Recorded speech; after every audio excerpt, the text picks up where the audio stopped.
kingdoms are slain, of doggy earth alike feeds beast and man. The nobleness of life is to be that. When such a mutual parent as the twain can do it, in which I bind on pain of punishment the world to wheat, we stand up peerless. Excellent falsehood. I think he married to not love her. I'll see him before I know. Antony will be himself. But stirred by Cleopatra.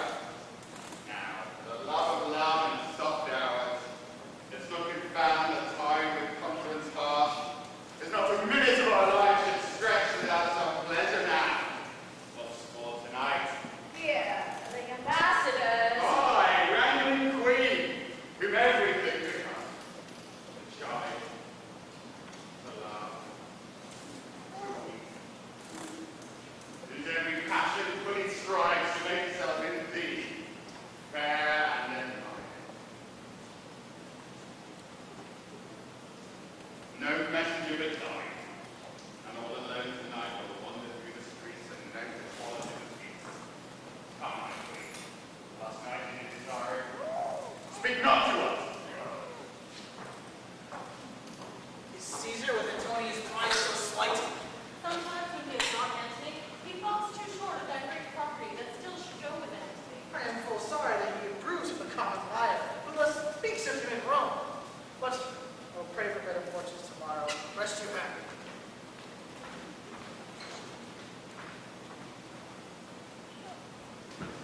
Fulvia, thy wife, first came into the field. Against my brother Lucius. Aye, but soon that war had end, and the time state made friends of them, joining their force against Caesar, whose better issue in the war from Italy upon the first encounter drave them.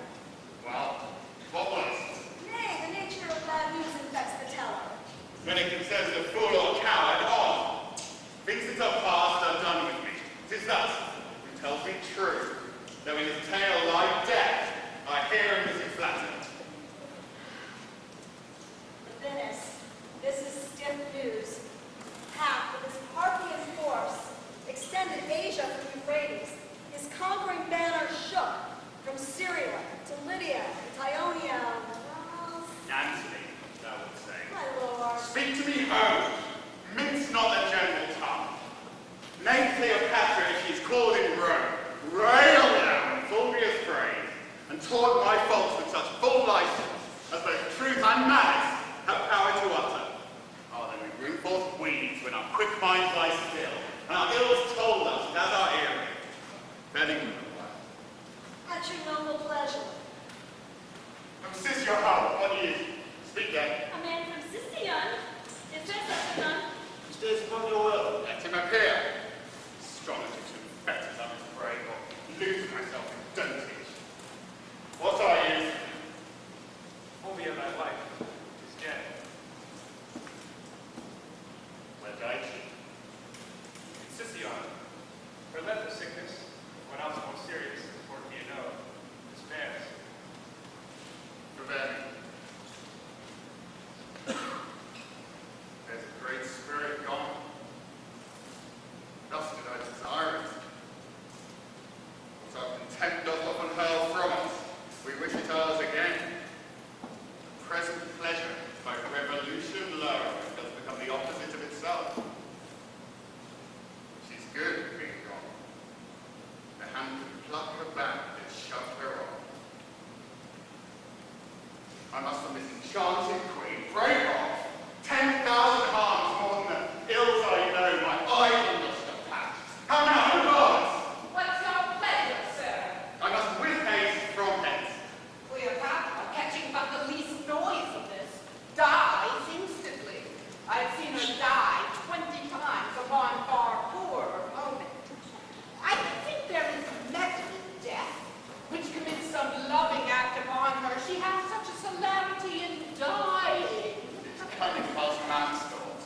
our expedients to the Queen, get her leave to part. But not alone, the death of Fulvia with more urgent touches do strongly speak to us. But the letters, too, of many our contriving friends in Rome petition us at home. Sextus Pompeius doth give the dare to Caesar and commands the empires of the seas. Our slippery people, whose love is never linked to the deserver till his deserts are past, begin to throw Pompey the Great and all his dignities upon the son, who, higher of name and power, higher than both in blood and life, stands up for the main soldier, whose qualities going on the sides of the world weigh danger. Say our pleasure to such as placed unrest requires our quick remove from hence. I shall do it. Where is he? I did not see him since. See, where he is, prove with what he does. I did not send him. If you find him sad, say I am dancing. If in mirth report, I am dancing. Quick and return. Madam, if you did love him dearly, you do not want the left to enforce the life from you. What should I do? I do not. In each thing getting the way, crossing nothing. Thou teachest like a fool the way to lose him. Tempt him not so too far. I wish you were there. In time we hate that which we want to fear. But here comes Antony.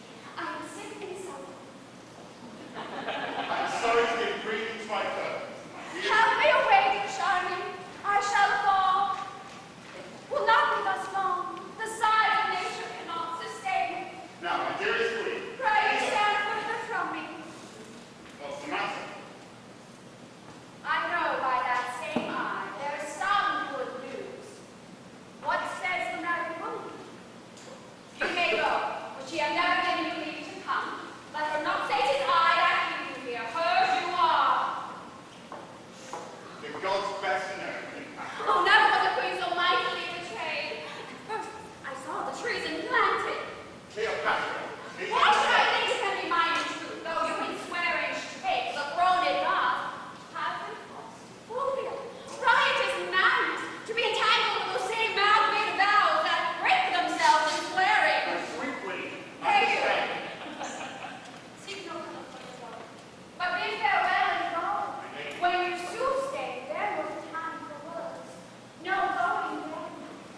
From Alexandria, this is the news.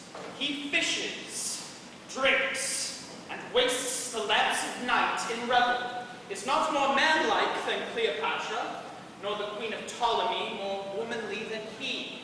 Hardly gave audience, or vouchsafed to think he had partners. You shall find there a man who is the abstract of all thoughts, that all men follow. I must not think that our evils are now to darken all his goodness. The spots in him seem like the spots of heaven, or fiery by night's battles. Hereditary rather than first. But he cannot change what he chooses. You are too indulgent. Here's more news. Thy biddings have been done, and every hour, most noble Caesar, shalt thou have word how 'tis abroad. Pompey is strong at sea. It appears he is beloved of those that have only feared Caesar. To the ports the discontents repair, and men's reports give him much wrong. I should have known no less. It hath been taught us from the primal state that he which is was wished until he were, and the ebbed man, ne'er loved till ne'er worth love, comes deared by being lacked. This common commodity, like to a vagabond flag upon the stream, goes to and back, lacking the varying tide, to rot itself with motion. Caesar, I bring thee word. Memphis and Memphis, famous pirates, make the sea serve them, which they ear and wound with keels of every kind. Many hot inroads they make in Italy. The borders maritime lacks letters to think on it, and flush youth revolt. No vessel can be fortress is soon taken as seen, for Pompey's name strikes more than could his warriors. Let his shames quickly drive him to Rome. 'Tis time we twain did show ourselves in the field, and to that end assemble the immediate council. Pompey thrives in our idleness. Tomorrow, Caesar, I shall be furnished to inform you rightly, both what by sea and land, over the front of the prison. To which encounter it is my business too. Farewell.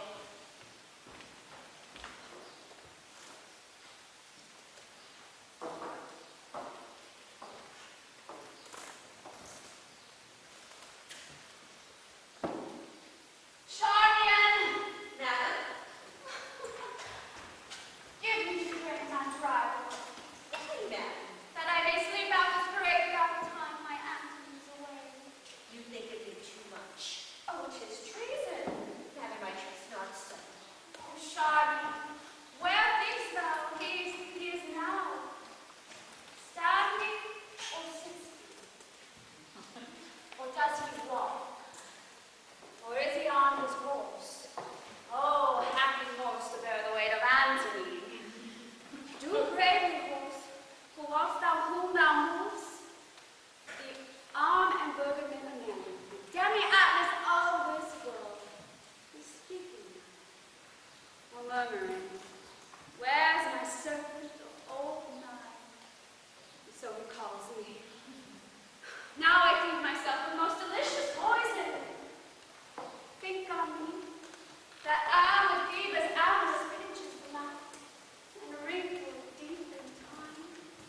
Sovereign of Egypt, hail! How much unlike art thou, Mark Antony? Yet, coming from him, the great medicine hat with his teeth gilded me. How goes it with my brave Mark Antony? Last thing he did, dear queen, he kissed. The last of many double kisses. This Orient pearl. His speech sticks in my heart. My ear must pluck it thence. Good friend, quoth he, say, the firm Roman to great Egypt sends this treasure of an oyster. At his foot, to mend her petty present, I will piece her opulent throne with kingdoms, all the east, save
in Egypt, sits at dinner, and makes no wars without doors.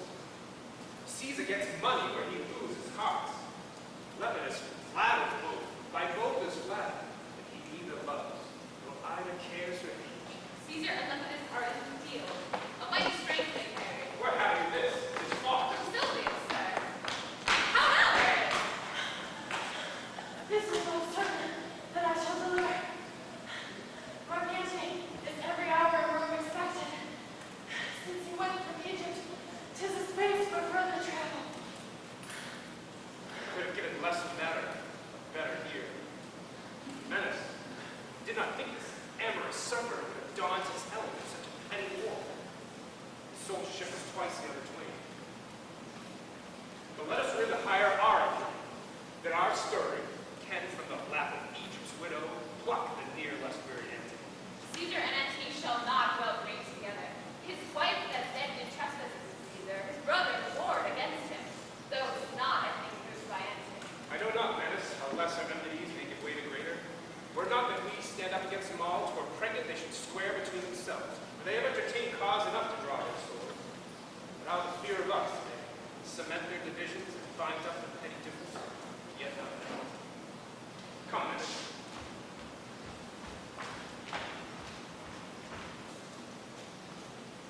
We propose well here to part. Continue. I do not know, Maecenas. Ask Agrippa. Noble friends, that which combined us was most great. Let not a leader action rend us.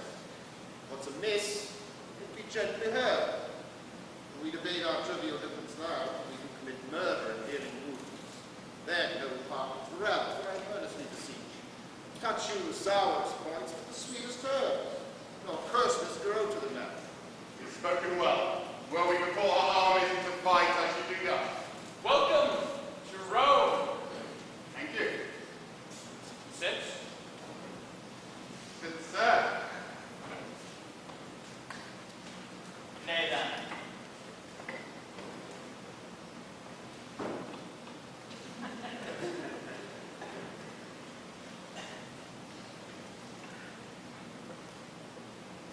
I let you take things in on which you're not so, or being, concern you not. I must be laughed at. If, oh for nothing or a little, I should say myself offended, and with you chiefly in the world more laughed at, that I should once name you derogatively, when to sound your name it not concerned me. My being in Egypt, what was to you? No more than my residing here at Rome might be to you in Egypt. Yet if you there did practice on my state, your being in Egypt might be my question. How intend you, friend? You may be pleased to catch at my intent by what did here befall me. Your wife and brother made wars upon me, and their contestation was theme for you.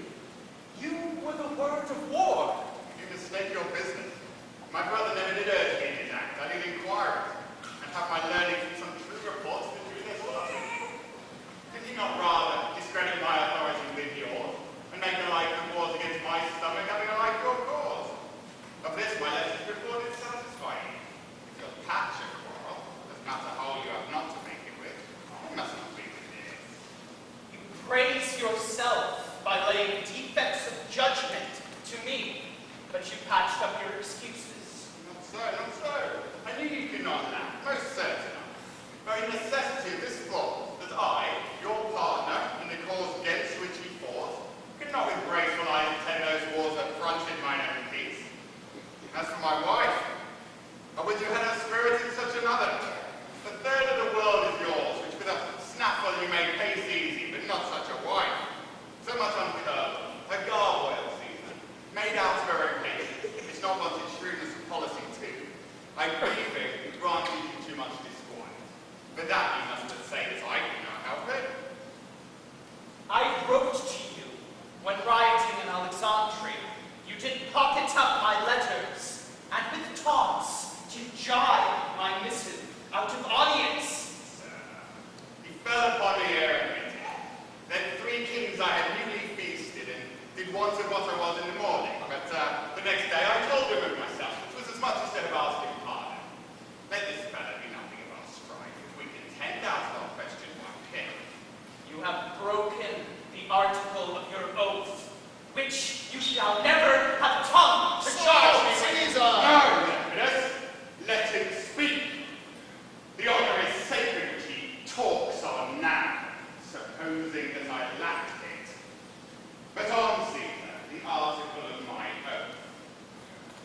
to lend me arms and aid when I required them, the which you both denied. Neglected, rather. And then when poisoned hours had bound me up for mine own knowledge. As nearly as I may, I'll pay the penitent to you, but mine honesty shall not make poor my greatness, nor my power work without it. Truth is, that Fulvia, to have me out of Egypt, made war's here, of which myself, the ignorant motive, do so far ask pardon as befits mine honour to stoop in such a case. Spiritual spoken? If it might please you, to enforce no further decrees between you, to forget them quite, whereas to remember that the present need speaks to atone you. Well, then he's spoken, Mr. Or, if you borrow one another's love for the instant, you may, when you hear no more words upon me, return it again. You shall have time to wrangle it when you have nothing else to do. Thou art a soldier only, speak no more. That truth should be silent, I'd almost forgotten. You wrong this presence, then I'll speak no more. Go to then, your considerate stone. I do not much dislike the matter, but the manner of her speech. For it cannot be we shall remain in friendship, our conditions so differing in their acts. Yet if I knew what hoop should hold us staunch, from edge to edge of the world I would pursue it. Give me leave, Caesar. Speak, Grandma. Thou hast a sister by the mother's side, admired Octavia. Great Mark Antony is now a widower.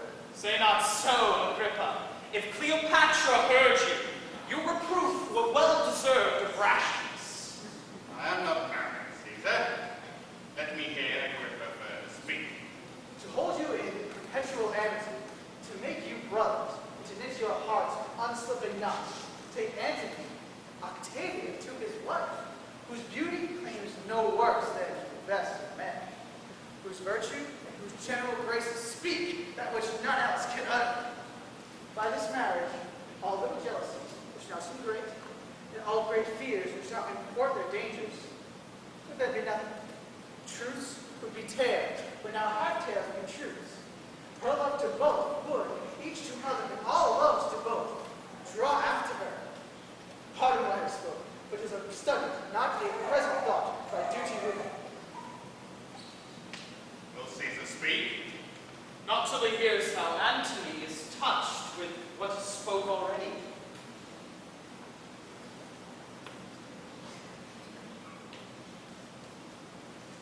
What power is in Agrippa, if I would say, Agrippa be it so, to make this good?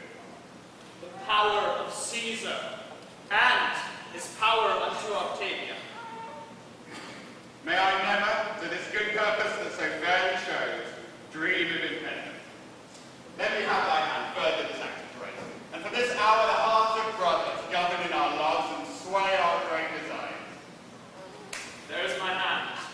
A sister I bequeath you, whom no brother did ever love so dearly. Let her live to join our kingdoms and our hearts, and never fly off our loves again.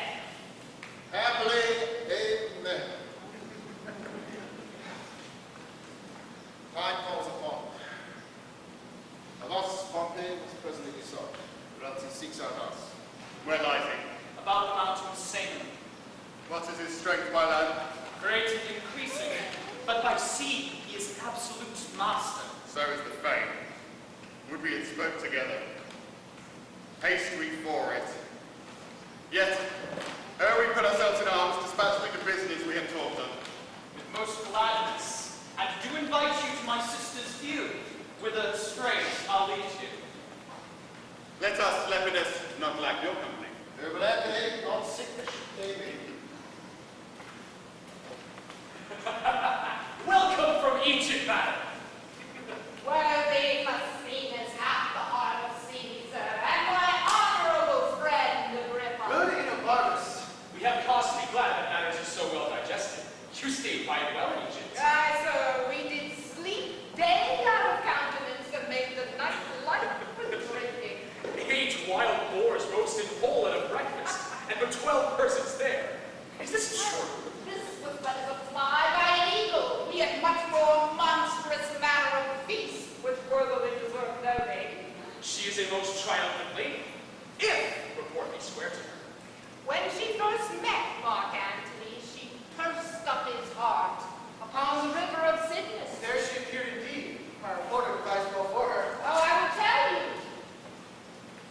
The barge she sat in, like a burnished throne, burned on the water.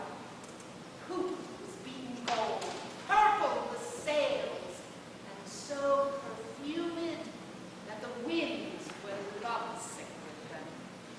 The oars were silver, and to the tune of flutes kept stroke, and made the water which they beat to follow faster as the amorous of their strokes. For her own person it beggared all description.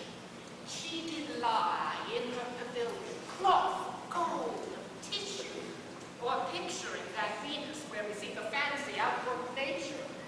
On each side there stood pretty, dimpled boys like smiling cupids with divers colored fans, whose wind did seem to cool the delicate cheeks, which they did glow, and what they undid did Oh, rare for Antony. her gentlewomen, like the Nereid, so many mermaids, tended her in the eyes and made their bends adornings. At the helm, a seeming mermaid steers. The silken tackles swell with the touches of those flower-soft hands that garely frame the office. From the barge, a strange invisible perfume hits the sense of the adjacent wharves.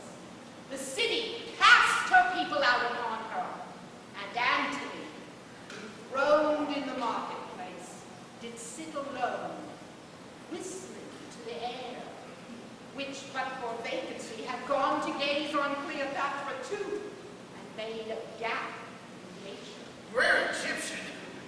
Upon her landing, Antony sent to her, invited her to supper. She replied it should be better that he became her guest, which she entreated. Our courteous Antony, who ne'er the word of no woman heard speak, being barber 10 times o'er, goes to the feast, and for his ordinary pays his heart for what his eyes eat only. Loyal wench. She made great Caesar lay his sword to bed. He plowed her and she cropped. Now Antony must leave her utterly. Never! He will not! Age cannot wither her, nor custom stale her infinite variety. Other women cloy the appetites they feed, but she makes hungry where most she satisfies. For the vilest things drown themselves in her, but the holy priest bless her when she is rakish. If beauty, wisdom, modesty can settle the heart of Antony, Octavia is a blessed lottery to him. Let us go. Medina Barnabas, make yourself my guest while you abide here. Humbly, sir, I thank you. The world in my great office will sometimes divide me with your wisdom. All the time, before the gods, my knees shall bow my prayers to them for you. Good night, sir. My offering. Read not my blemishes in the world's report. I have not kept my square, but that to come shall all be done by the will. Good night, dear. Good night, sir. Good night.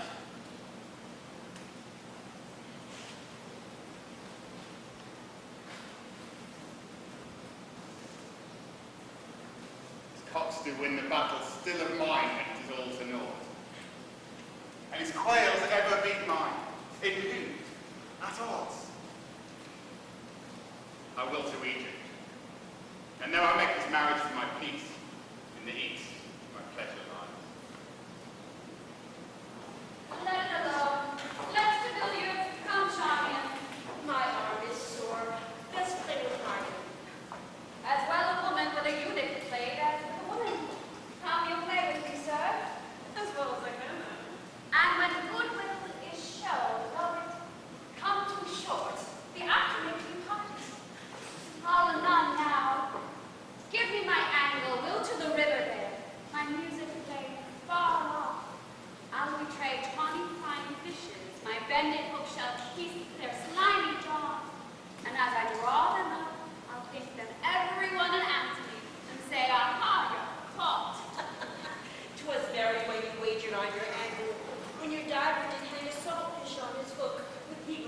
she with birds drew up. That time, oh, times, I laughed him out of patience. And that night, I laughed him into patience. And next morn, ere the night hour, I drunk him to his bed. Then put my tires and mantles on him while I wore his sword Philippa. Oh, from Italy, around now my fruitful tidings in my ear, which a long time have been buried. Madam, And Tuesday, if thou so say, villain, I'll kill thy mistress. But well and free if thou so wield me. There is gold, and here my bluest veins kiss, a hand which kings have lit and trembled kissing. first, madam, is well. Why, there's more gold. But, Sirrah, mark, we used to say the dead are well. Bring it to that, the gold I give thee, I will melt and pour down thy ill utterance throat. But, madam, hear me. The gold too I will, but there's no goodness in thy face. If Antony be free and healthful, so taught a favor to trumpet such good tidings. If not well, thou shouldst come like a fury crowned with snakes, not like a formal man. Madam, it's well. Well said. And friends with Caesar. Thou art an honest man. Caesar and he are greater friends than ever. Make thee a fortune from me. But yet, madam, I do not like that yet. It does a lady with proceedings, fie upon my yet. But yet is as a jailer to bring forth some monstrous malefactors. Prithee, friend, pour out the path of matter to my ear, the good and bad together. He's friend with Caesar, in state of health thou sayest, and thou sayest free. No, madam, I made no such report. He's down unto Octavia. for what good turn? Oh, for the best turn then. I hail Shanti. Madam, he's married to Octavia. The most infectious pestilence upon thee! Madam, patience. What say you? Hence, horrible villain, prosper thine eyes and roll before me, and unveil thy head, thou shalt be whipped with wire, stewed in brine, smarted in the great kettle! Gracious, madam, why did you bring the news? Made not the match. Say it is not so. A province I will give thee, and make thy fortunes proud. The blow thou hast will make thy peace from moving me to rage, and I will boot thee with what gifts thy modesty beside can bury. He's married, madam. Rogue, thou hast lived too Oh, long. I mean you, madam, I've made no fault. Now, keep yourself within yourself. The man is innocent. Some innocent escape not the thunderbolt. Melt Egypt into Nile, and no kindly creatures turn to serpents. Call the slave again. Though I am hanged, I will not fight him.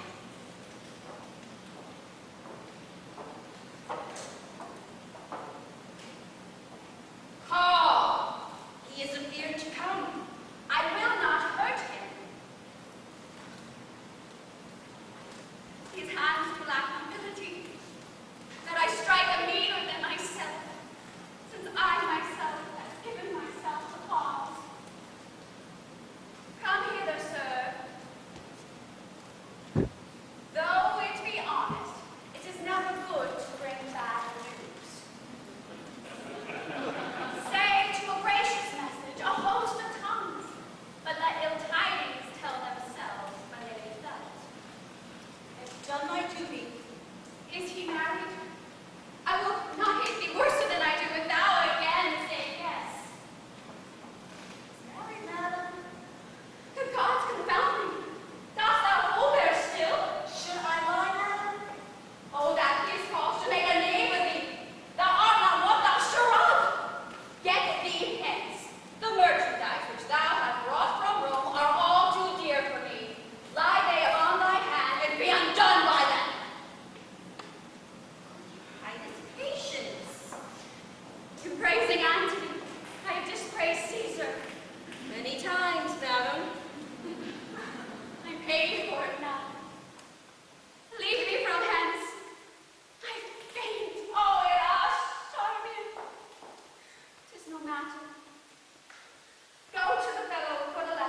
thou now knowest how far we do our county.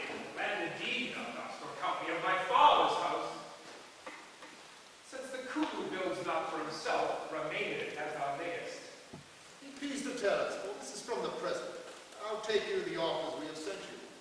There's the point. Which do not be entreated to, but weigh what it is worth embrace. And what may follow to try a larger fortune. You've made the offer of Sicily, Sardinia, and I must rid all the sea of power. Then bear measures of wheat to Rome. This green party, to part with unhacked hedges, and bear back our targs undimmed. That's our offer. Know that I came before you here a man prepared to take this offer. But Mark Antony put me as some equal. Though I lose the praise of my telling, you must know, when Caesar and your brother were blows, your mother came to Sicily, and did find you welcome and friendly. I have heard it, Pompey, and am well studied for a liberal thanks that I do owe you. Let me have your hand. We'll feast each other, and we part. And let's draw lots who shall begin. That will I, Pompey. No, Antony, take the lot. But first, alas, your fine Egyptian cookery shall have the fame. I have heard that Julius Caesar grew fat with feasting. You have heard much. I had fair meetings. Fair words to them. Then so much have I heard. And I have heard that Apollodorus... No more of that. He did so. What? A certain queen to Caesar in a mattress. I know you now. How farest thou, soldier? Well, and what I'm like to do before I proceed for feasts or tour. Let me shake your hand. I never hated thee, for I have seen thee fight when I entered that meeting. Sir, Will you be fools? Just Come!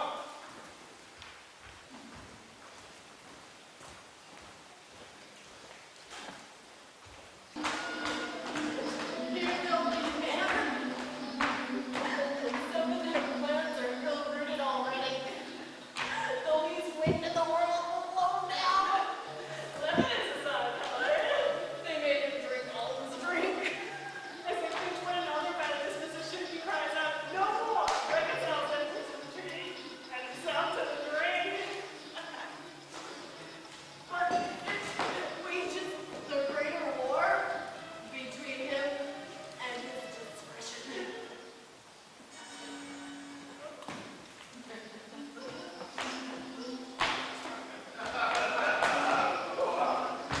Sit! And some wine. I heard.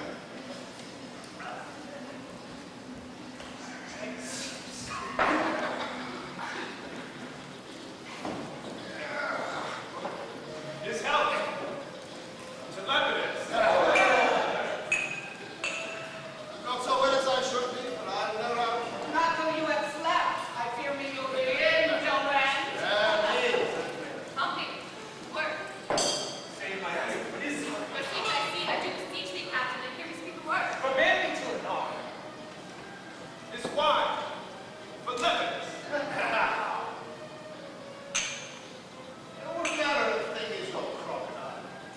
It is shaped, sir, like itself, and it is as broad as it hath grown. It is just so high as it is, and it moves with its own organs. What color is it? Of its own colour, too. Strange, sir. It is so, and the tears of it are wet. Will this description satisfy them? With the help that Pompey gives it, else he is a very epic here. Oh, hang, sir. Hang! Tell me of that. Do as I bid you. Away. With this cup I call for. For the sake of merit, thou wilt hear me rise from my place. Thou again. The matter? I have never pulled my cap off to that point. Thou certainly knows much faith. What's else to say? Be jolly, lords. It's quick, son, Lepidus. Keep off them, we just sing. Will thou be lord of all the world? Sayest thou? Will thou be lord of the whole world? That's twice. How should that? But entertain it. And though thou think me poor, I am the man who gives thee all the world. Thou from Now, Pompey, I have kept thee from the cup. Thou art, if thou darest me, an earthly Jove.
Sister,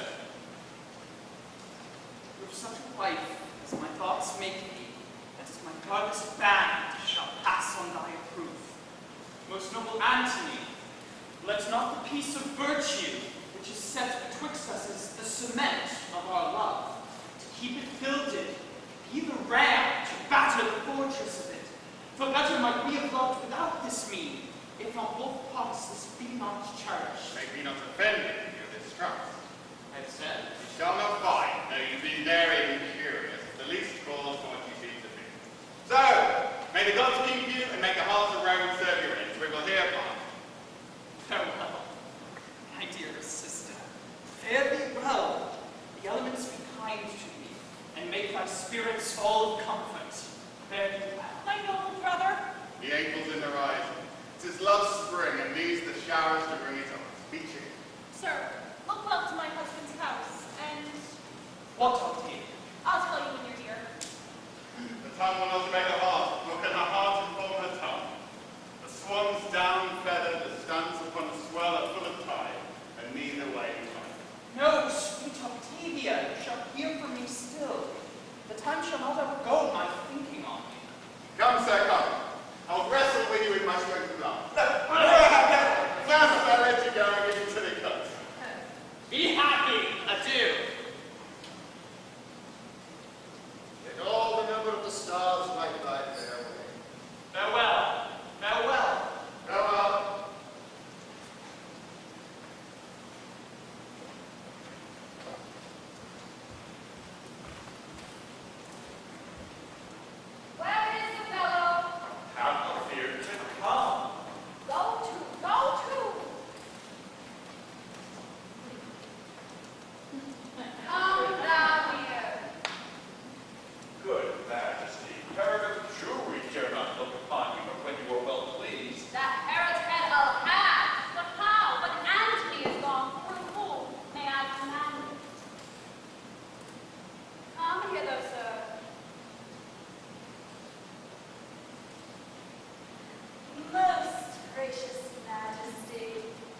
place, on a tribunal silvered, Cleopatra and himself, in chairs of gold, were publicly enthroned.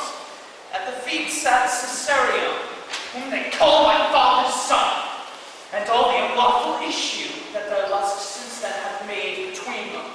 Unto her he gave the establishment of Egypt, made her of Lower Syria, Cyprus, Lydia, absolute queen.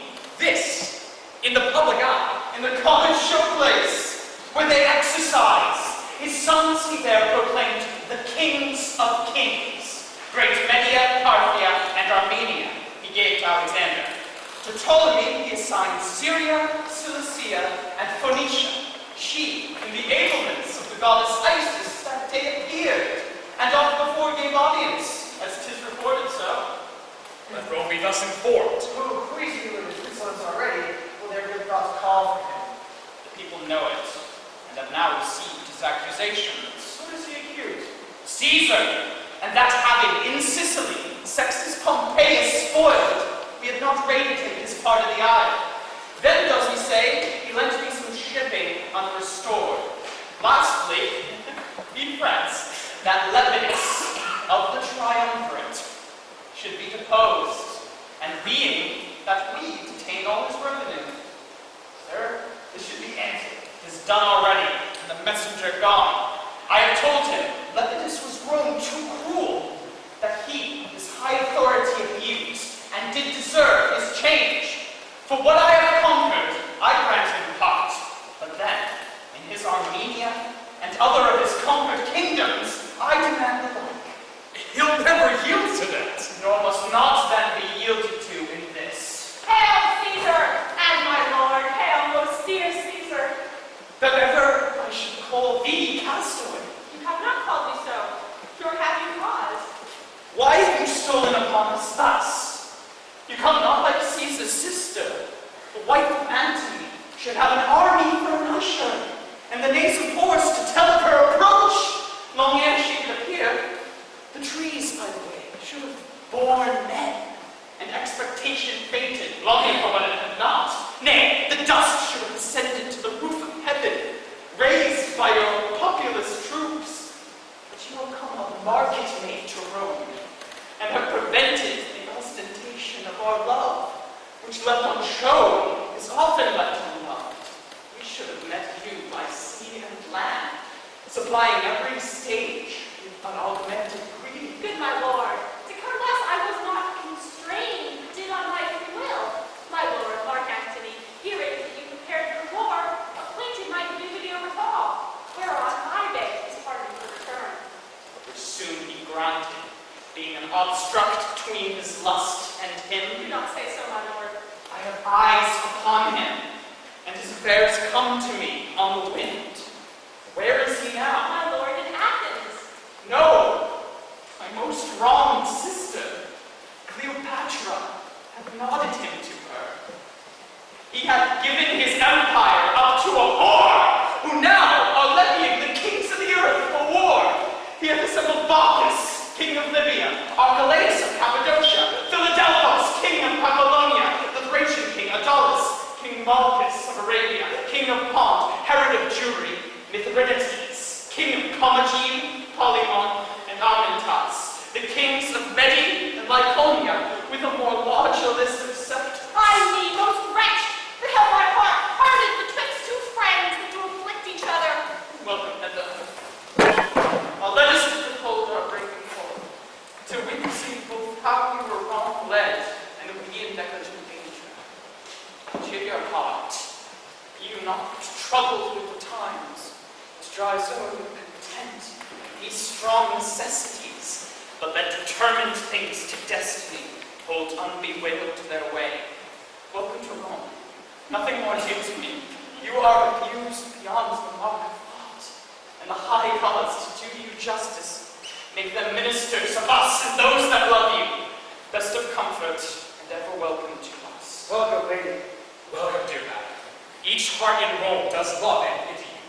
Only the adulterous Antony, most large in his abominations, does turn you off, and gives his most potent regiments to a shrub that noises him against us. Is it so, sir? Most certainly, sister. Welcome.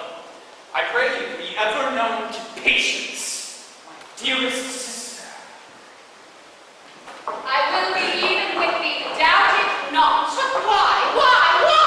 Thou hast forspoke me being in these wars, and say it is not fit. Well, is it? If not denounced against us, why should not we be there in person?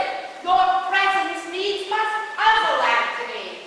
Take from his heart, take from his brain, from his time. What should not then be spared? He is already traduced for levity, and 'tis said in Rome that Fatus, a eunuch, and your maids manage this war. Sink those and their tongues avaunt that speak against us.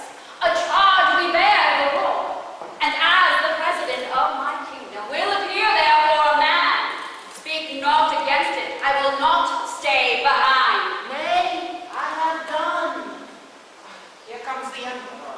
Is it not strange, Canidius, that from Tarentum and Brundusium we could so quickly cut the Ionian Sea and take in Taurus? Any heard on sweet? Celerity is never more admired than by the negligent. A good rebuke. The mind well become the best of men to taunt and slackness. Canidius, we will fight with him by sea, By sea, what else? Why will my lord do so? for that he dares us to it. So hath my lord dared him to single fight. Aye, and to wage this battle at Versailles, where Caesar fought with Pompey. But these offers, which serve not for his vantage, he shakes off, and so should you. Your ships are not well manned. Your mariners are muleteers, reapers, people engrossed by swift impress. In Caesar's fleet are those that often have against Pompey fought. Their ships are yare, yours heavy.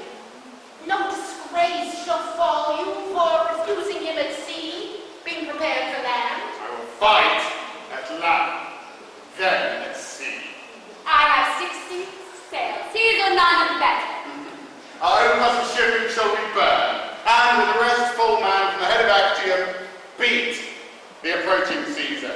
But if we fail, we'll then do it to land. Thy business. The news is true, my lord. He is described. Caesar has taken Turin. Can he be there in person? 'Tis impossible. Strange that his power should be. Canidius, our 19 legions thou shalt hold at land, and our 12,000 horse. We'll to our ship. Away, my debtors.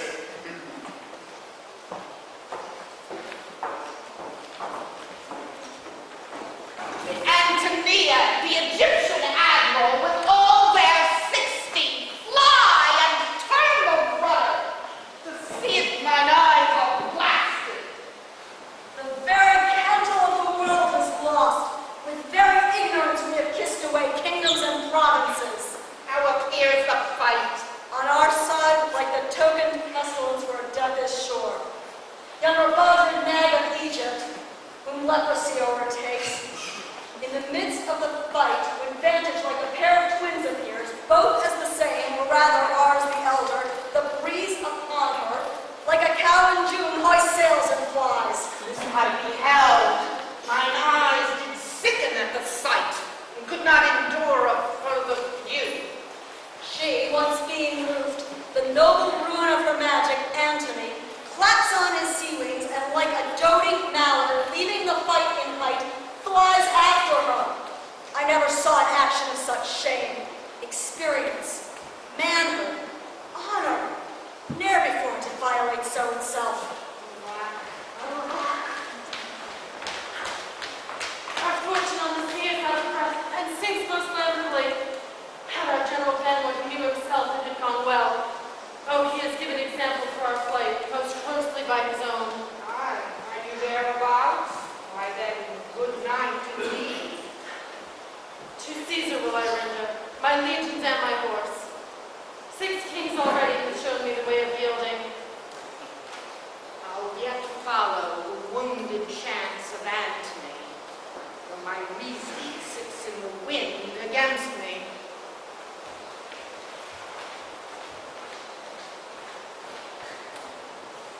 Heart, the ground bids me tread no more upon it. It is a shame to bear me. Friends, come hither. I'm so laden in the world that I've lost my way forever. I'm a ship laden with gold. Take that, divide it, fly, and make your peace with Caesar. Fly, not we. I have defend myself. I've instructed cowards to run and show their shoulders. Friends, be gone. I have myself resolved upon a course that has no need of me. Be gone. Any gentle matter, to him, comfort him. Do, most dear queen. Do, what else? Let me sit down. Oh, true. No. No. See you here, sir. No. No.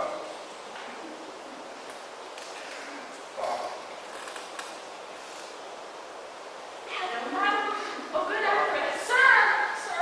Yes, my lord, yes. He has really quite kept his sword even like a dancer. While I struck the lean and wrinkled Cassius, which was I the mad Brutus ended. He had no doubt upon lieutenantry, and no practice had in the brave squares of war. You know, no matter. Stand by. Sir, queen. Go to him, madam. Speak to him. He is on equality with very shame. Well then, sustain. Oh, most noble sir, arise. The queen approaches. Her head's declined, and death will seize her, but your comfort makes the rescue. I have offended reputation, a most unnoble swerving. Sir, the queen.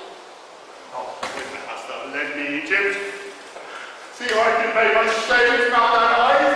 By looking back, what I have left behind, destroyed in dishonour.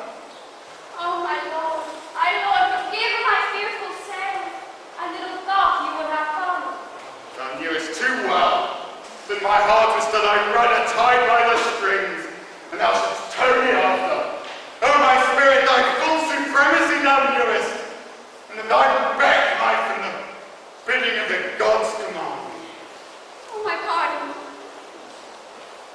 Well, not a tear, I say. One of them reigns all that is one and lost. Give me a kiss.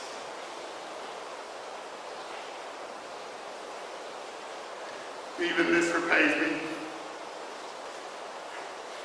We sent our schoolmaster. Is he come back? I'm full of lead. Some wine with it now, and our viands. Fortune knows we scorn her most, when most she offers blows.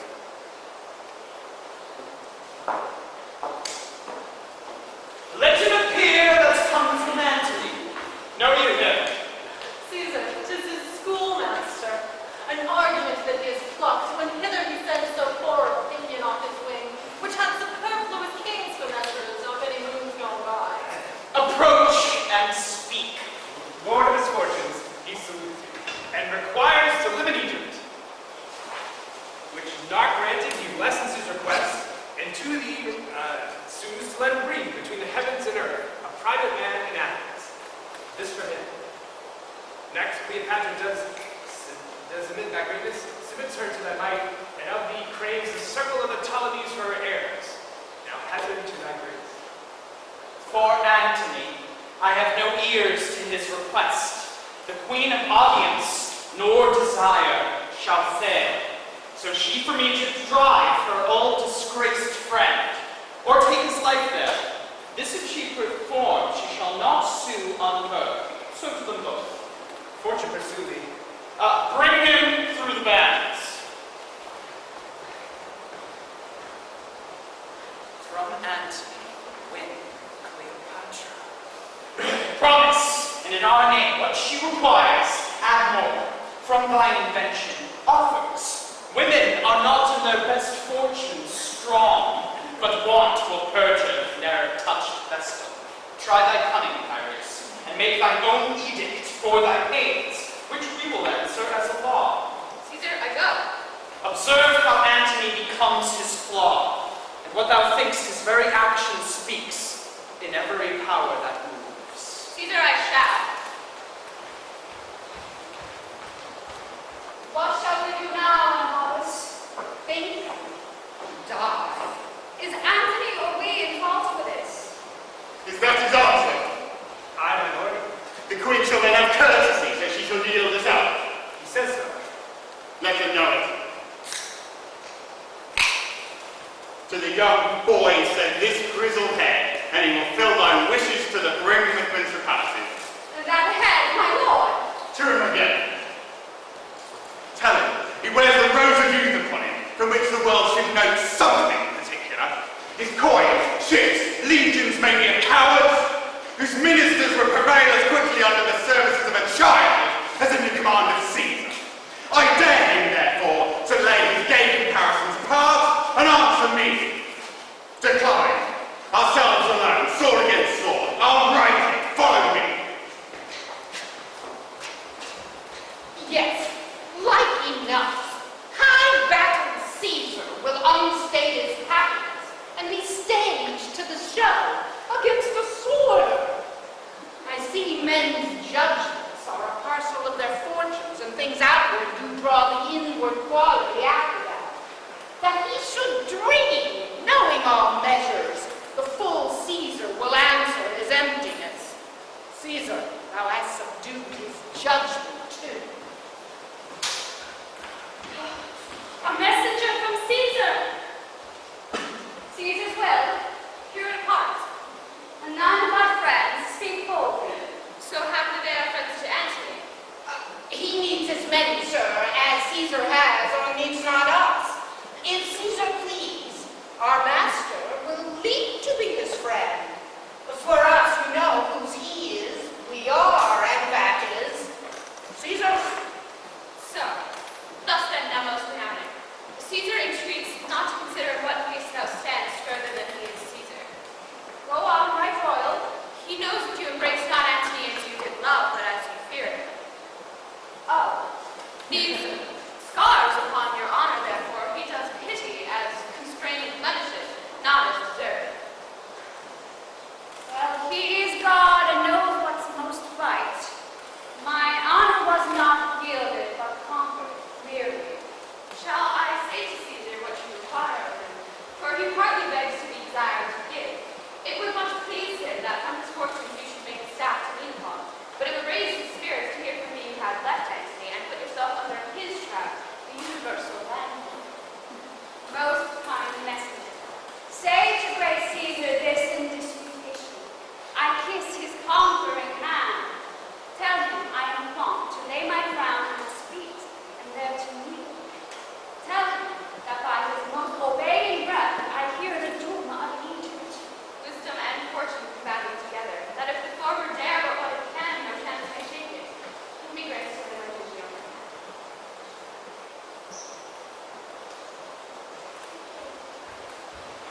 You will half-blasted you, ain't you? Ha!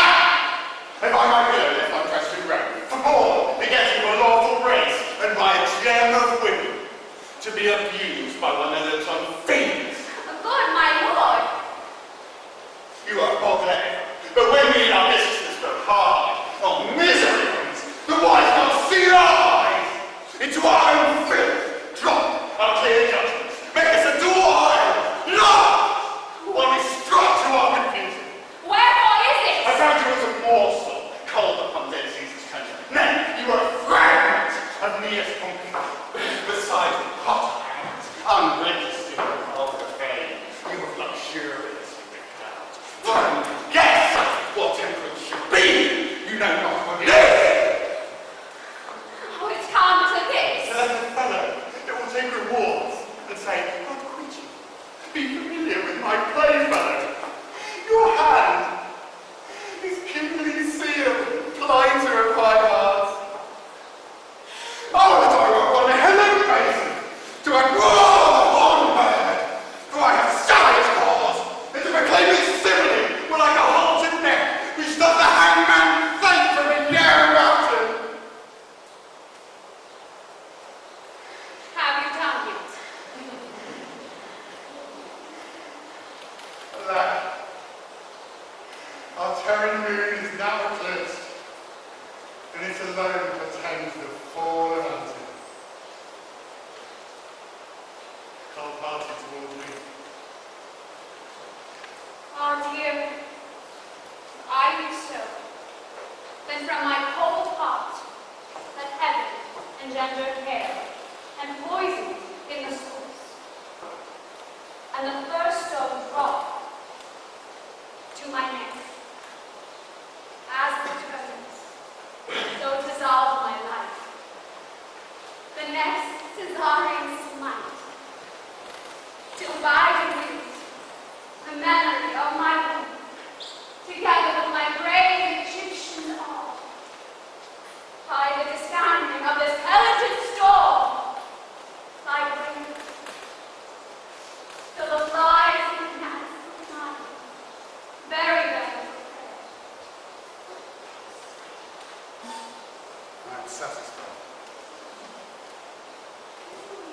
Caesar sits down in Alexandria, where I will oppose his fate.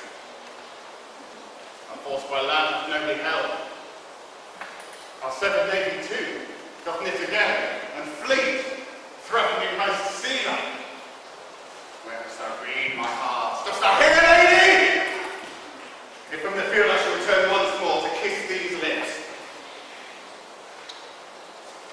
I shall appear in blood.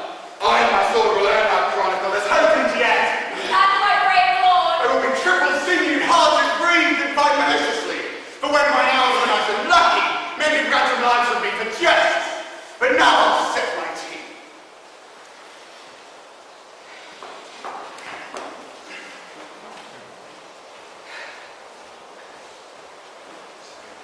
A diminution in our captain's brain restores his heart.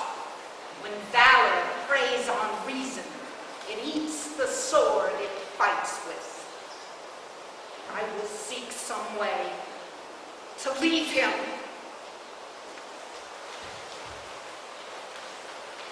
He calls me boy, chides as he hath power to beat me out of Egypt. My messenger he hath whipped with rods, dares me to personal combat. Caesar to Antony. Let the old ruffian know I have many other ways to die. Meantime, laugh at his challenge. Caesar must think. When one so great begins to rage, he is hunting even to fall. Give him no breath, but now make boot of his distraction. Never anger made good guard for itself. Let our best heads know that tomorrow, the last of many battles, we intend to fight. Within our files, there are those that served Mark Antony but late, enough to fetch him in. See it done. And feast the army. We have store to do it, and they have earned the waste. Poor Antony. He will not fight with me, Domitian. No, Why should he not? he thinks being 20 times a better fortune, he is putting men to one. Tomorrow, soldier, by sea and land, I'll fight. I'll live or bathe my dying arm, and the blood shall make it live again. Wilt thou fight well? I'll strike and cry, take all. Well said. Come on. Eros! My armor! Eros! Sleep a little. No, my child. Come, Eros! My armor! Eros! Come, my good fellow, put one eye on. Fortune be not ours today, it is because we brave. Come. Nay, I'll help too. Let be, let be. Thou art the armorer of my heart. False.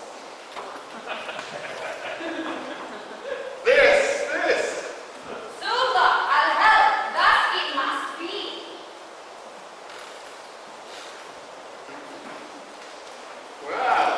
Well. We shall thrive now. Seest thou, my good fellow? Go put on thy defences. Briefly, sir. Is not this battle well? Rarely. He that unbuckles this, till we do please to doff for our repose. You'll hear a storm. Thou fumble, sirs. And my queen's a squire more tighter this than now, dispatch.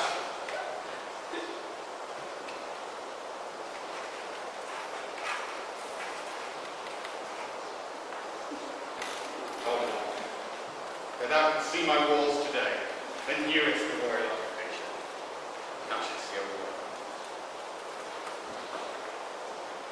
Please you, retire to your chamber.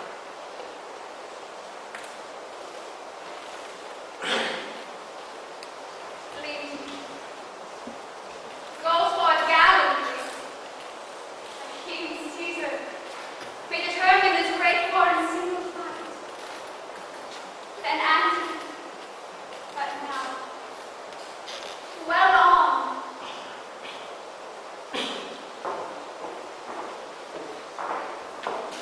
The gods may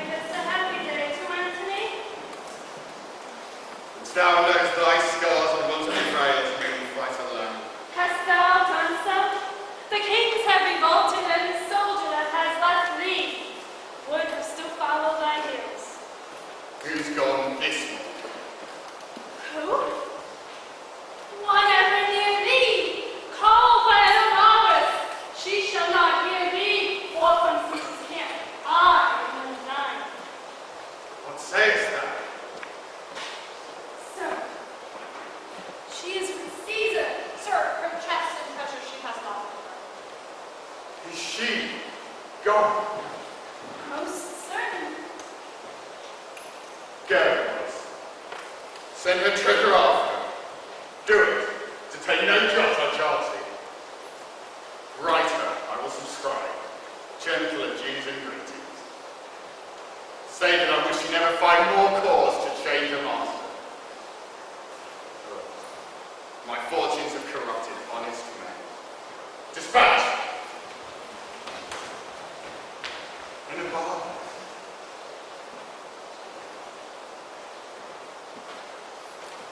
Forth, Agrippa, and begin the fight, or will this Antony be took alive? Make it so known. Caesar, I shall. The time of universal peace is near. Prove this a prosperous day. Freedom's world shall bear the olive freely. Antony has come to the field. Go charge the river, plant those that have revolted in the van, that Antony may seem to spend his fury upon himself. Alexis did revolt, and went to Jewry on affairs of Antony. There did persuade great Herod to incline himself to Caesar and leave his master Antony. For his pains, Caesar hath hanged him. Canidius and the rest that fell away have entertained him, but no honorable trust. I have done ill, of which I do accuse myself so sorely, but I will joy no more. And of Arvis, Antonius after thee sent all thy treasure, with thy bounty overplus. Nestor came on my guard, and was at thy tent, and loading of his mules. I give it to you. Mock not, Anabargus, I tell you true. Best you safe the bringer out of the host. Must attend mine office or do myself. Therefore continues, still a joke. I am alone, the villain of the earth, and feel I am so most. Oh, Antony, thou mine and bounty, how couldst thou have paid my better service when my turpitude thou dost so crown with gold? This blows my heart. Swift thought breaketh not. Swifter mean shall outstrike thought. The thought will do it.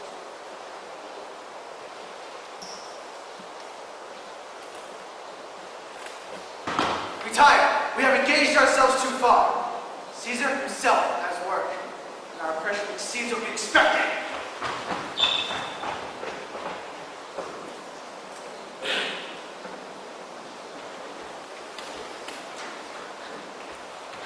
Oh, my brave emperor, this is spot indeed. Had we done so at the first, we'd have drove them home with clouds about their heads. Thou bleeds the pace. I had a wound here that was like a T, now 'tis made an H. They do retire! They are beaten, sir, and our advantage serves for a fair victory. Let us score their backs and snatch them up as we take hairs behind. 'Tis sport tomorrow, Warner. I will reward thee once for thy sprightly comfort, and tenfold for thy good valor. Come thee on! I'll halt after. We have beaten to his camp. One run before and let the queen know of our guests. Tomorrow, before the sun shall see us, we'll spill the blood that has today escaped.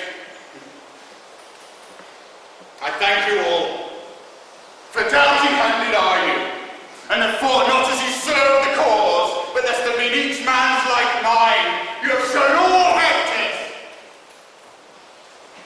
To this great ferry I'll commend thy acts. Make your thanks bless thee. Oh, that day of the world. Chain mine armed neck. Lead thou, attire and all, through proof of harness to my heart, and there ride on my pants triumphant.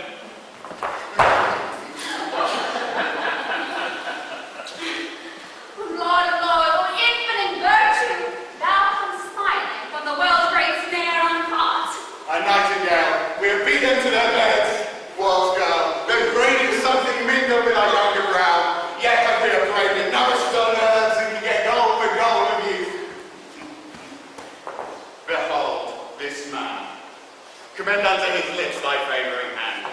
Kiss it, my warrior.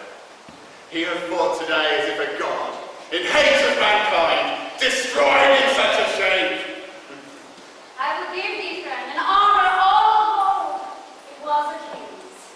He has deserved it were a carbuncle like holy Phoebus' car. Give me thy hand. Through Alexandria make a jolly march. Bear our hacked targets like the men that own them.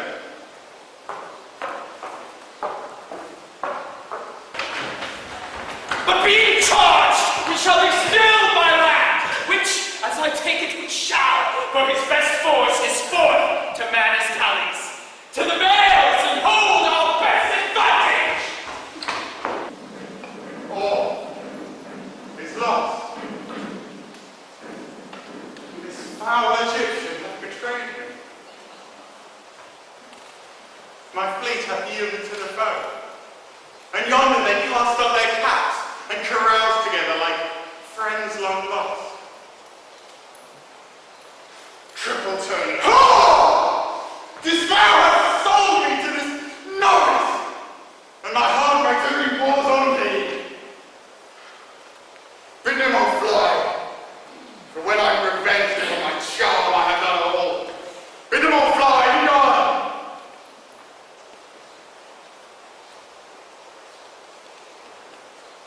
Oh, son, thy emprise shall I see no more. Fortune and Antony part here. Even here do we shake hands. Oh, come to this.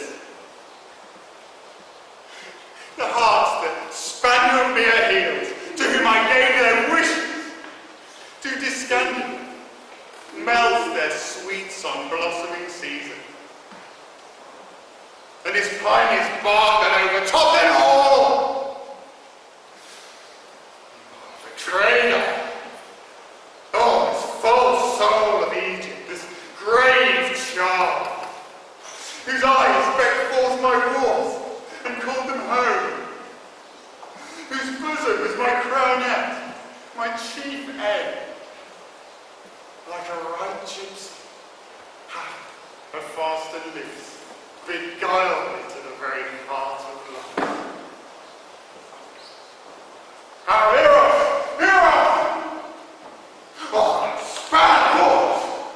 Why does my lord rage against his love? Vanish before I give thee thy deserving and blemish Caesar's triumph. Let him take thee and hoist thee up to the shouting plebeians. Follow his chariot like the greatest spot of all thy sex. Oh, that's monster. Be shown for poorest communities, for dogs. And let Pace Octavia plough thy busy dung with preparing nails.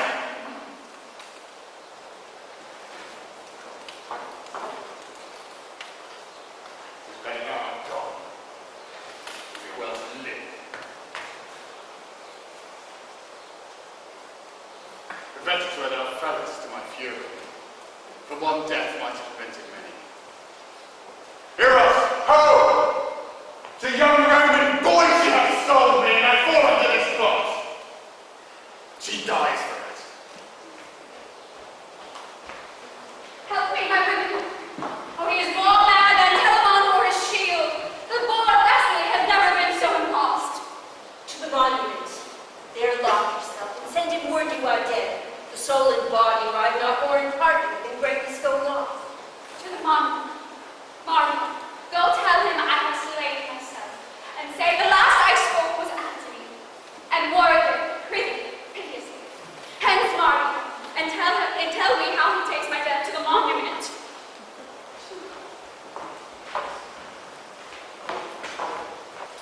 I made these wars for Egypt, and the queen, whose heart I thought I had, for she had mine, which whilst it was mine had annexed unto it 1,000,000 more, now lost. She, Eros, hath packed cards with Caesar, and false played my glory unto an enemy's triumph. They weep not, tis left us ourselves to end ourselves. Oh, thy fine lady, she hath robbed me of my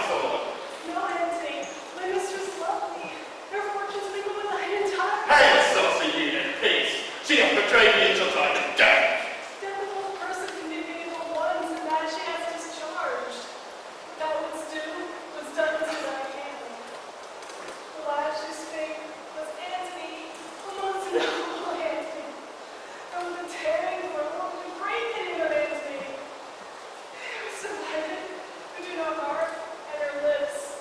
She rendered life, thy name so very bitter. Dead. Dead. Death. Unarm, Eros. The long day's task is done, and we must sleep.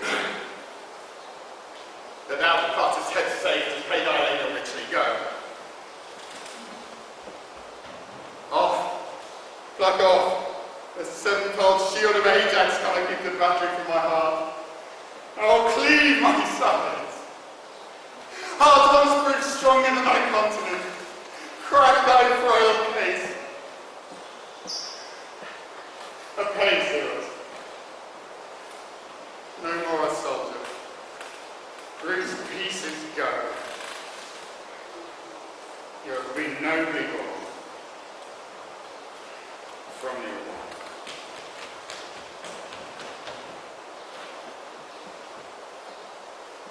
I will overtake thee, Cleopatra, and weep for my pardon. So it must be. And now all length is torture. Since the torch is out, lie down and strain over. Now all labour mars what it does. Yea, very force entangles itself with strength. Seal then, and all is done. Eros! Come, my queen. Eros! Stay for me. But would my lord?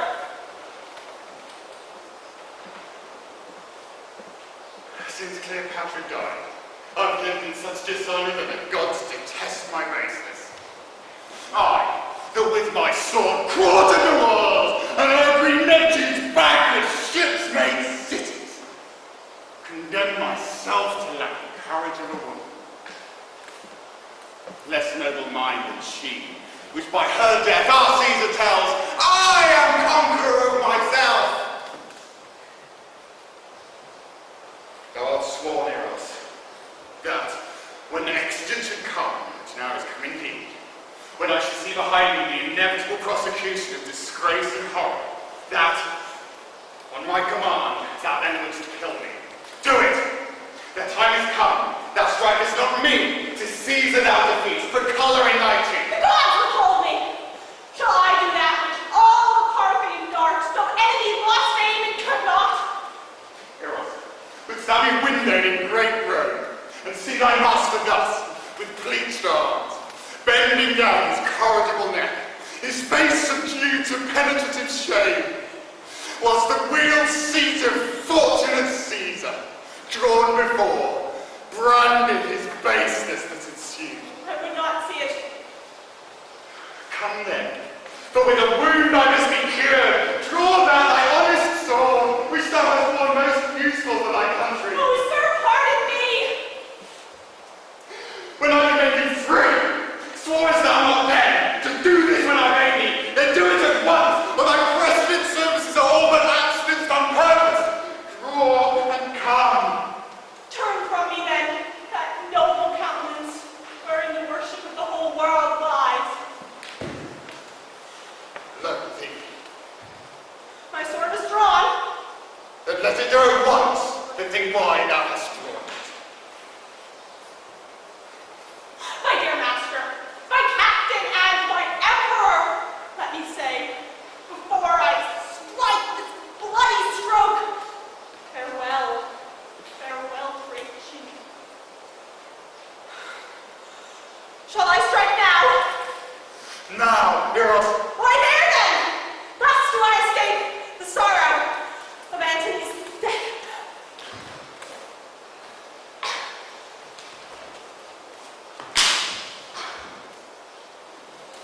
Christ noble himself. Thou teachest me, oh valiant Eros, what I could and thou couldst not. My queen and Eros have, by their brave and strife, in nobleness and record. That I will be a bridegroom in my death, and running to it as to a lover's bed.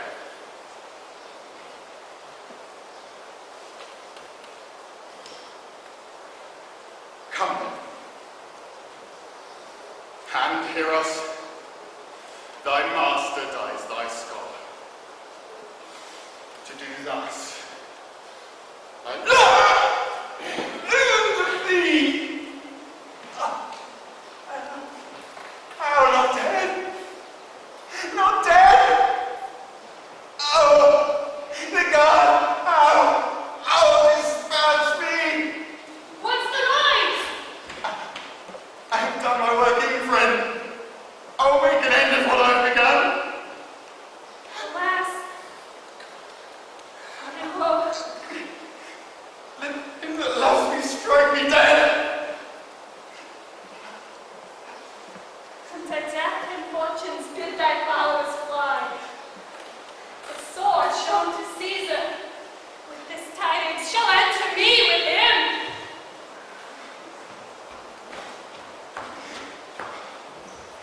Where's Anthony? There, dining, there. Lives he? But thou not answer, man. Art thou there? No, man. Draw thy sword. Give me sufficing strokes to death.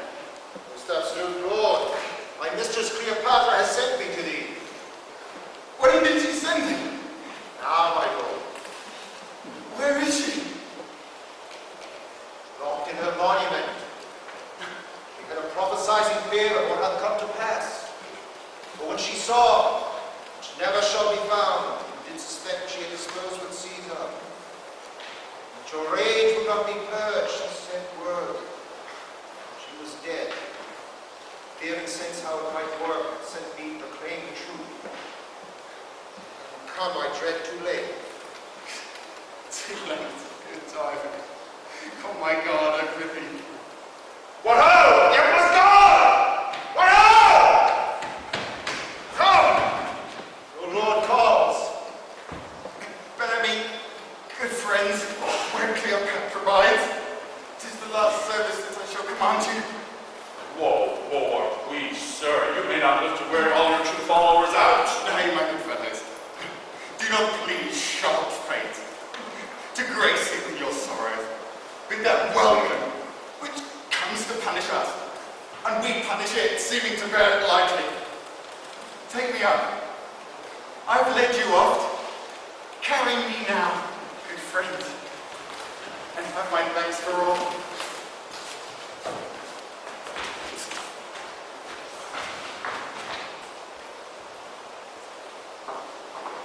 Charming. I will never go from hence. Be comforted, dear madam. No, I will not. All strange and terrible things are welcome, but comfort we despise. For size is our proportion to our cause, must be as great as that which makes it. How now? Is he dead? Death's upon him, but not dead. Look out the other side of your monument. Guards bring him thither. O sun, go into the great field thou movest in.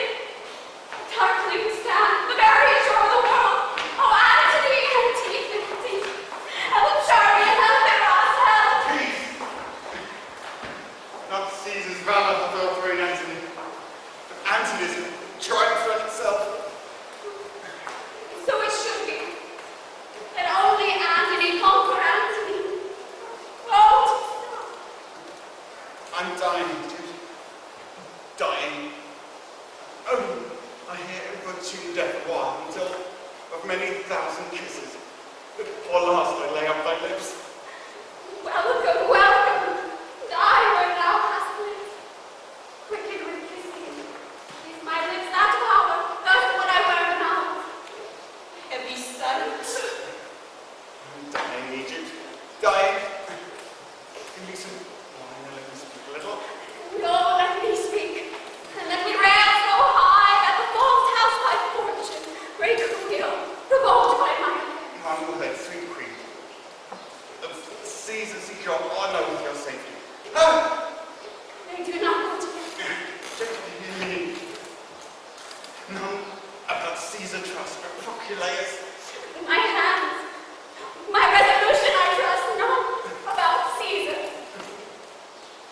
the miserable change now at my end.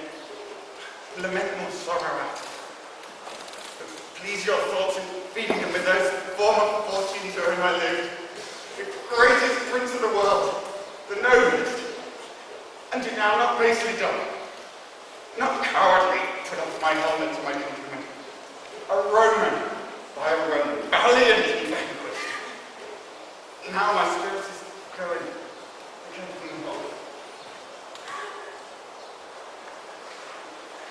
Noblest of men will die. Hast thou looking at me? Shall I abide in this dull world, which in thy eyes no better than a star? Oh, see my women, the crown of the earth doth melt. My Lord. Oh, where is the garland of the war? Soldiers hold this wall. Young boys and girls are even now with them. The arms is gone. And there's nothing left for Martha beneath the visiting moon.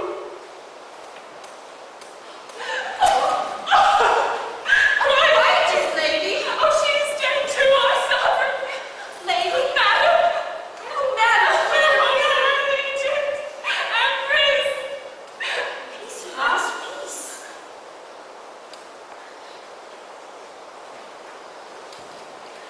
No more.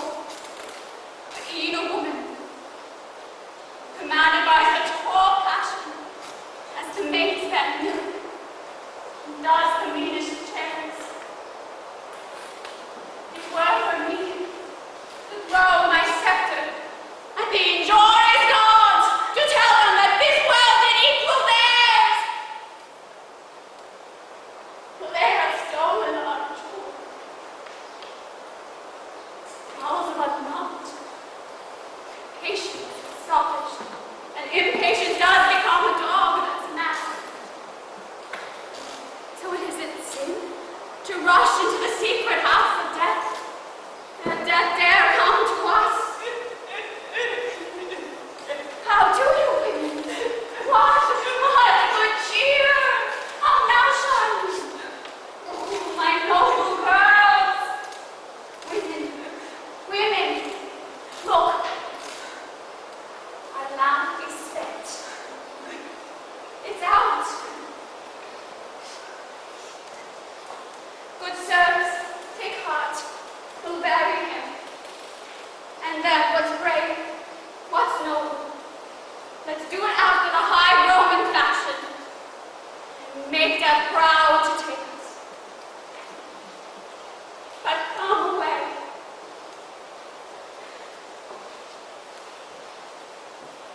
This case of that huge spirit is now home.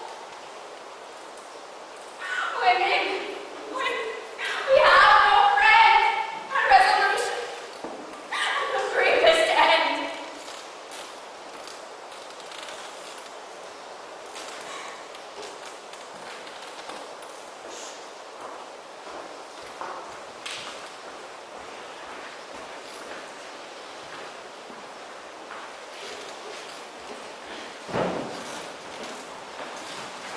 Mark Antony I served, who best was worthy best to be served.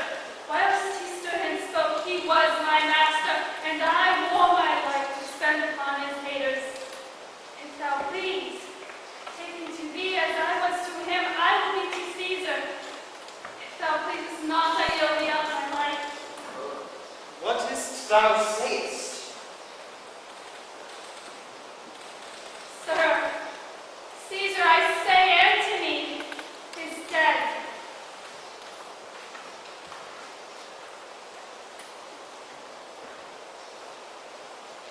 Breaking of so great a thing should make a greater crack. The round world shook lions into civil streets, and citizens to their tents. The death of Antony is not a single doom. In the name lay a moiety of the world. He is dead, Caesar, not by a minister of justice, nor by a high knight, but that of self-pay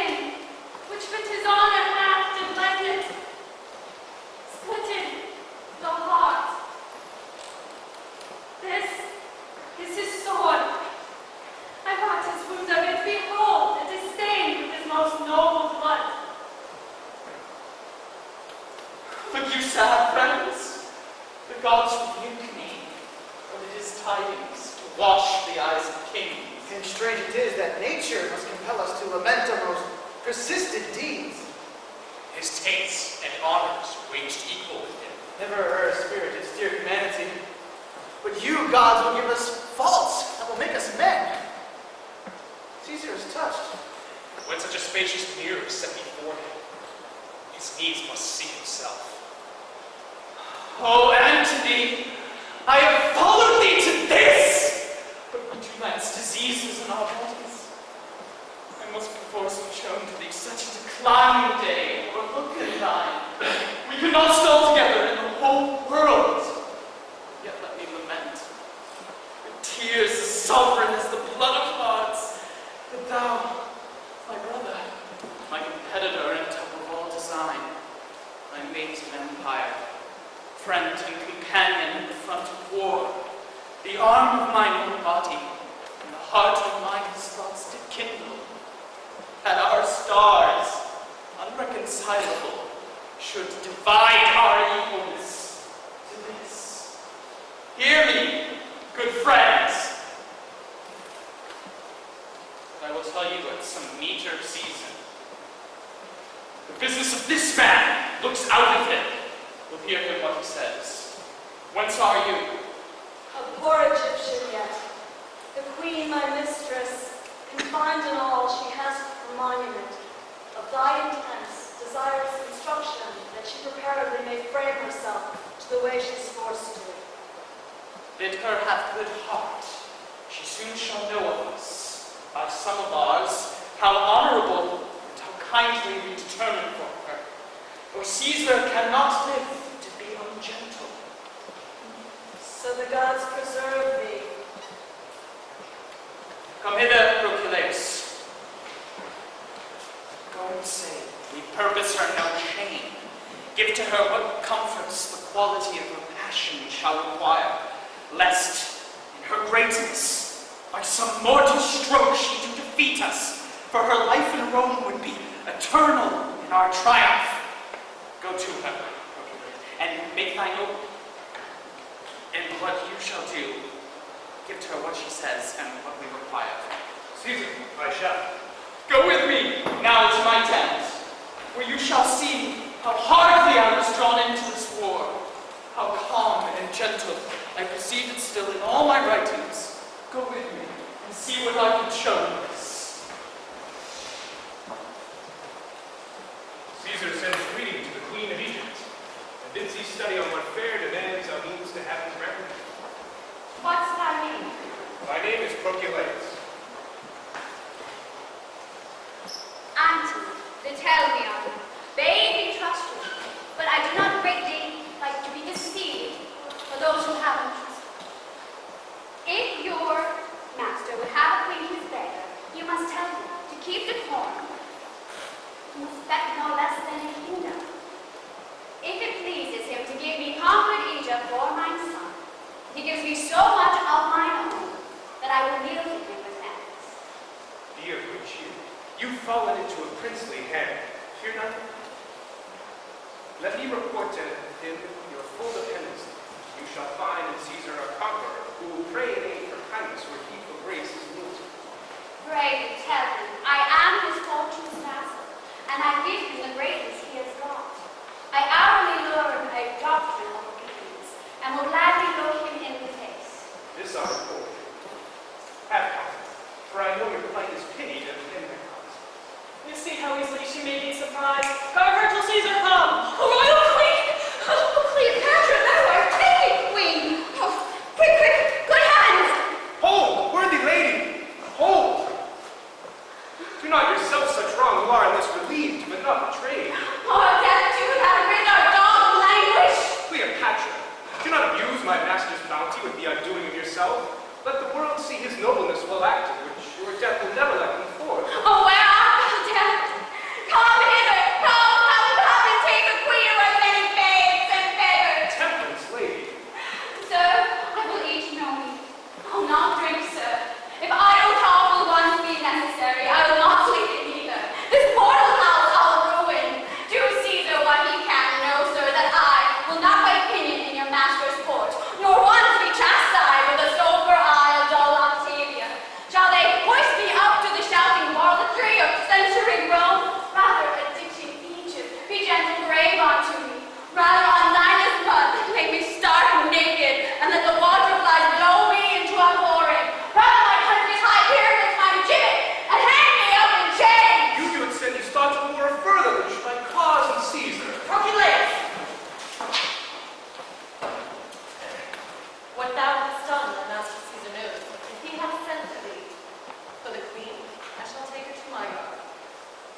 So it shall content me best.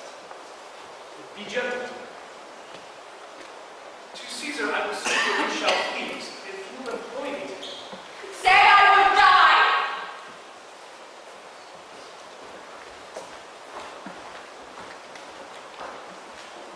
Know you what Caesar means to do with me? I loathe to tell you what I would you do. Nay, pray you, sir. Though he be honorable, He'll leave me then, in triumph. madam, he will. I know it. Make way for Caesar!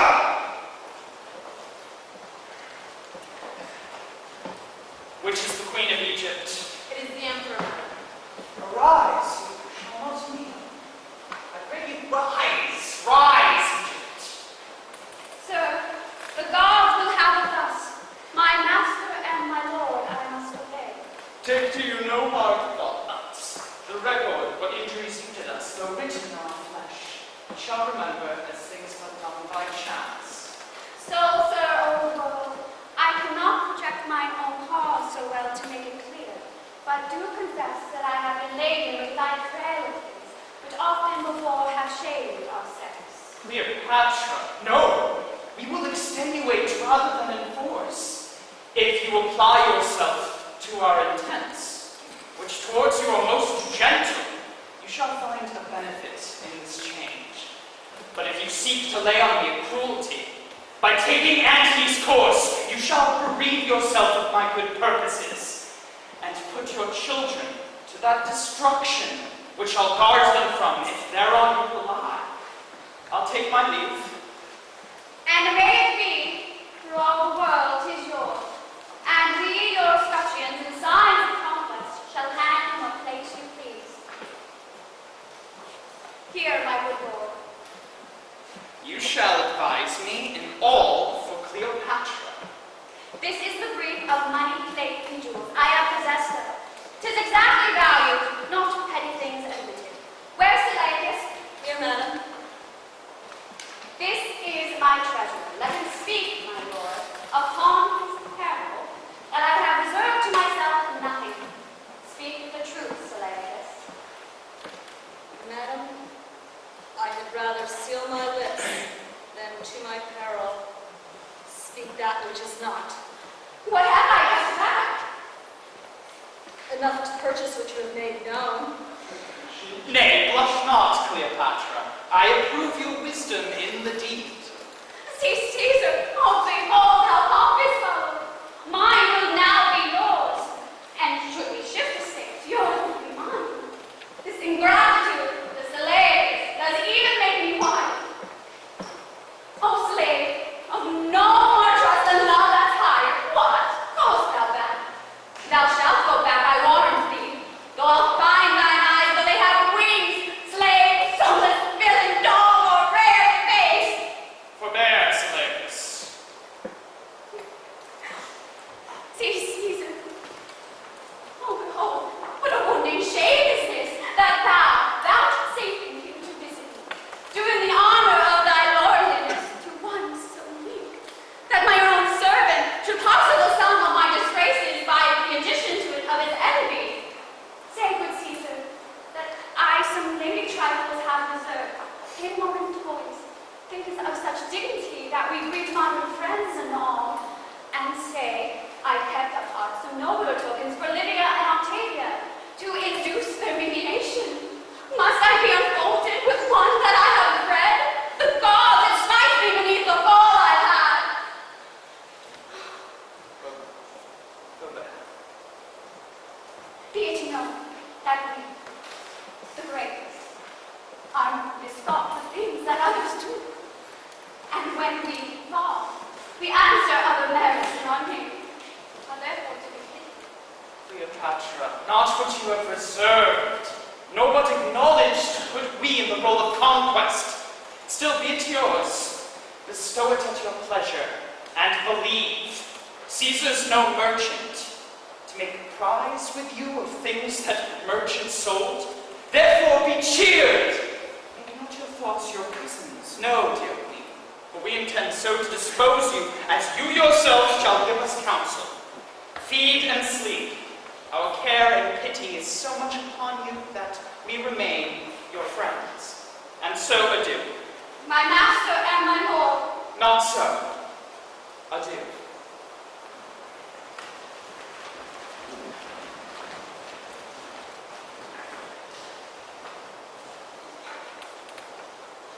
He words me curse.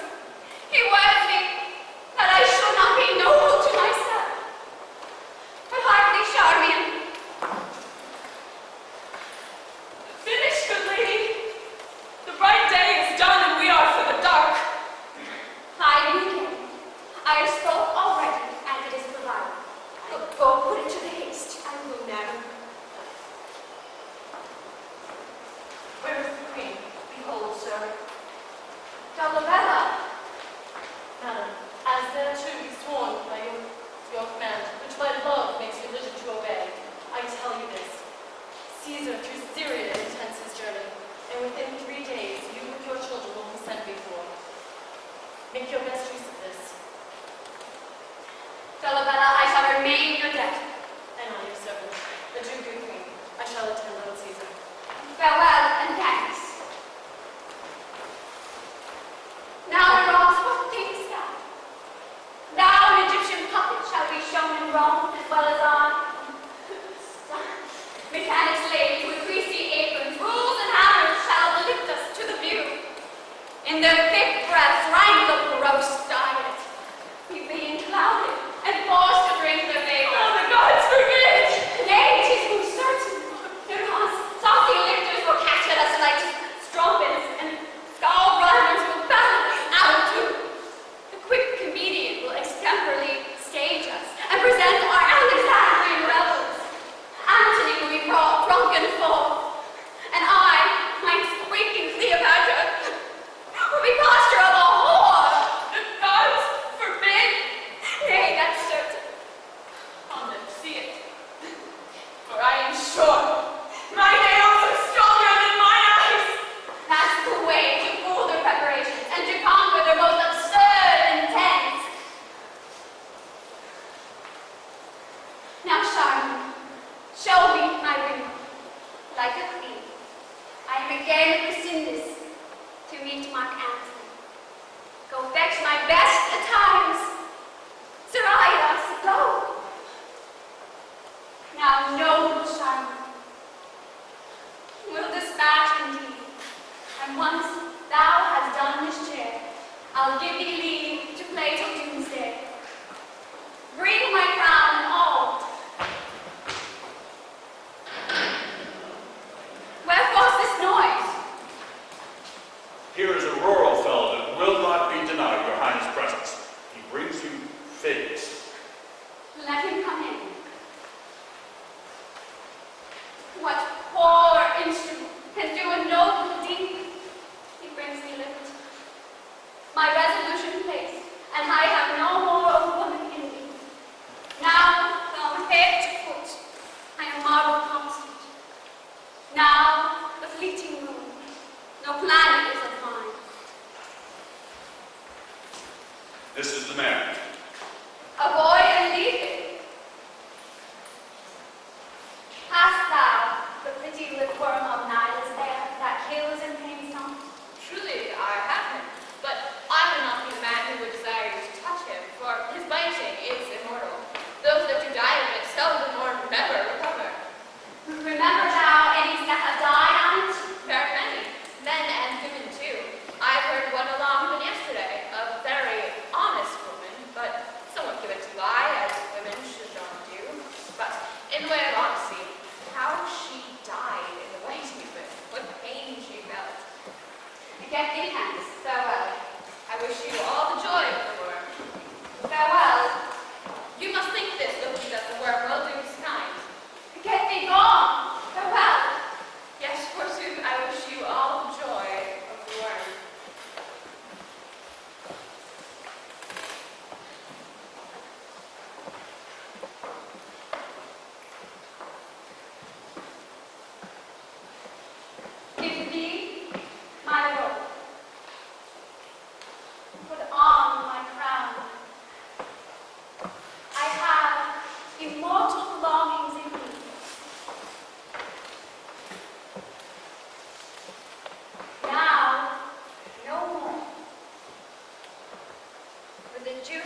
Yeah, put it off.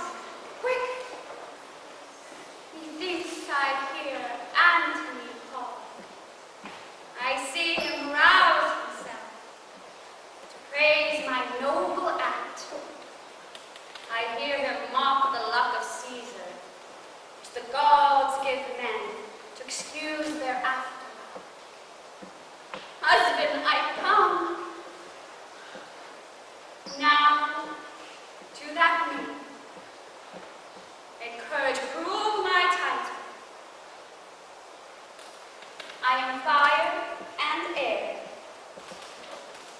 My other elements I give to base alike. So, have you done?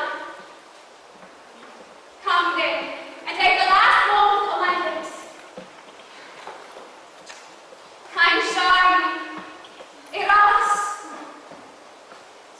long farewell. Have I the aspect of my lips? Not small. If thou in the chicken so gently caught, death is as a lover's pinch, which hurts and is designed. Dost thou lie still? If thou so passions, thou tell the world it is not worthily taking. Dissolve the clouded brain, that I may say the gods themselves do reap. This proves me base. If she first meet the curled Antony, he'll make a man of her, and spend that kiss which is my heaven to have. Come, thou mortal wretch, with thy sharp teeth, this knot intricate of life at once untie. Poor venomous will be angry and dispatch. If thou could speak, that I may hear thee call Caesar ass and policy, O eastern star. Peace, peace. Dost thou not see the baby at my breast that sucks the nurse asleep? Oh, break, oh, break. As sweet, as balm, as soft as air, as gentle. Oh, and nay, I'll take thee too.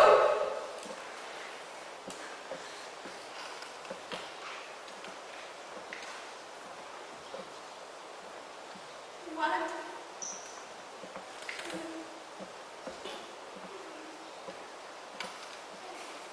In this vile world, so fairly well.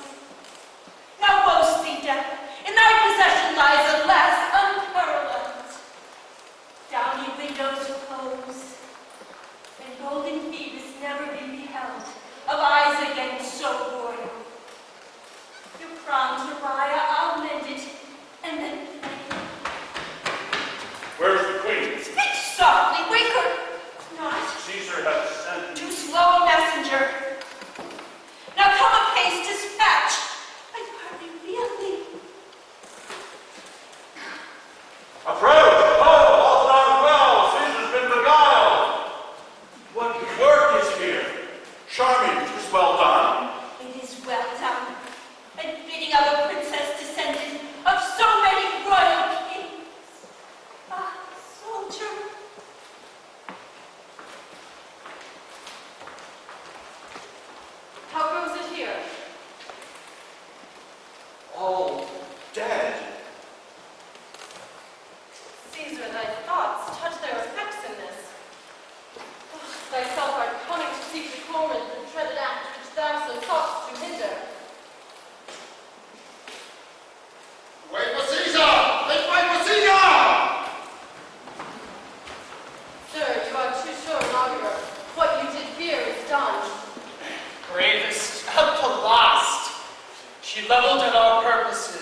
catch another Antony in her strong toil of grace.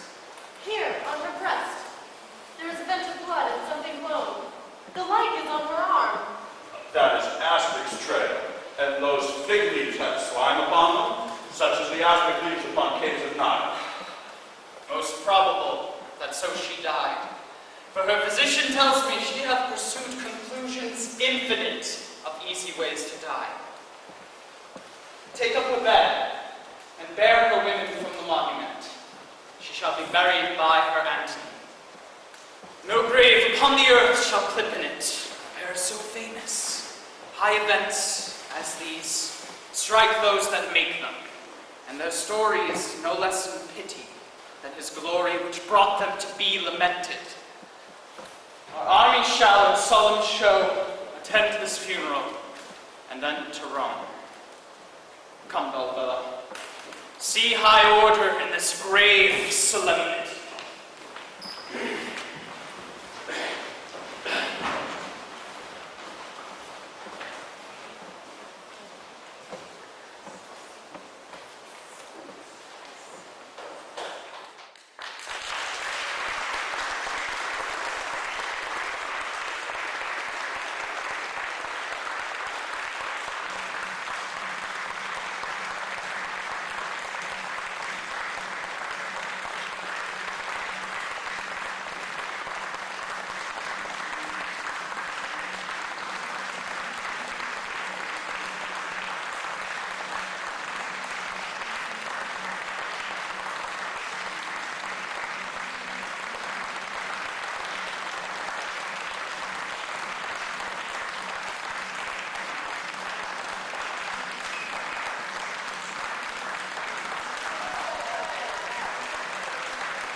This program was made possible through the generous support of your Medfield friends and neighbors, folks just like you.